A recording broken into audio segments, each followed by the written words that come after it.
La chose la plus terrible qu'un homme peut vivre sur la terre, c'est qu'il ne réalise pas ce qu'il est ou ce qu'il représente pour Dieu. Je ne parle pas de ce que tu représentes pour les hommes, pour ta famille, pour ta nation, pour ta collectivité, pour ton continent, pour les extrémités du monde. Parce que tu représentes quelque chose. Et si un homme ne sait pas ce qu'il représente, ce qu'il représente pour Dieu, Lucifer va l'utiliser et lui montrer qu'il ne représente rien pour Dieu et qu'il représente quelque chose pour lui. Ta souffrance n'est pas ce que tu endures en ce moment ou la situation incompréhensible que tu traverses, mais c'est le fait que tu ne sais pas ce que tu représentes pour l'Éternel ton Dieu. Et le Seigneur voudrait que tu saches ce soir que tu n'es pas n'importe qui, mais tu représentes pour lui un réservoir de très très bonnes nouvelles. La bonne nouvelle, c'est que toi et moi sommes destinés à accomplir les œuvres de Dieu, du monde invisible et divin au monde physique,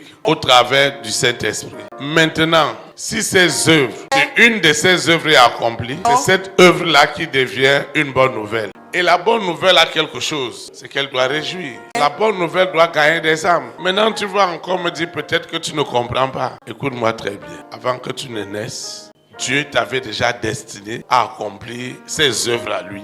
En fait, tu es dans un agenda divin. Tu n'es pas juste une personne qui est venue se balader dans la terre, qui ne sait pas là où il sort et là où il va. Si dans le monde, sans Jésus-Christ de Nazareth, ta vie était ainsi, à partir du moment où tu es connecté à cette vision, Dieu nous donne le mandat d'ouvrir tes yeux. Dieu nous donne le mandat d'accompagner ceux pour lesquels lui, il a sauvé ta vie. Et chaque fois que le Saint-Esprit va apporter une transformation dans ta vie, ça veut dire que tu commences à recevoir le modèle spirituel que tu es sur la terre. Cela va produire une bonne nouvelle. Les gens te connaissaient d'une certaine manière, d'une certaine façon, à cause de tes attitudes, à cause de tes habitudes, à cause de ton caractère. Mais maintenant, parce que tu es connecté au Saint-Esprit, ils doivent découvrir la véritable personne que tu es en Jésus-Christ de Nazareth. Alors, Dieu ne prendra jamais du plaisir que nos vies soient des vies stagnantes, que nos vies tournent en rond. Ce n'est pas sa volonté pour toi et pour moi. Nos vies doivent aller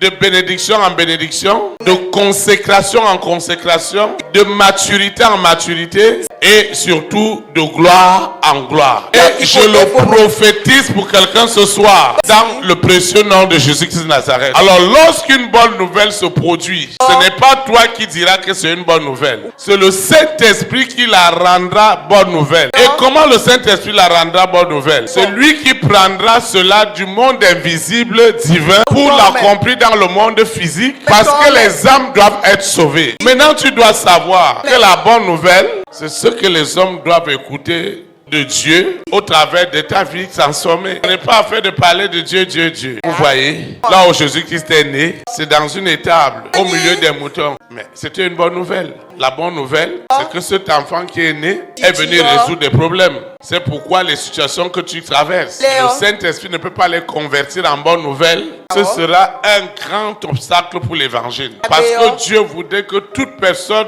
parvienne à la connaissance de la vérité et soit sauvée. Maintenant, plus ton épreuve te semble pénible, plus ta bonne nouvelle va avoir aussi de l'impact.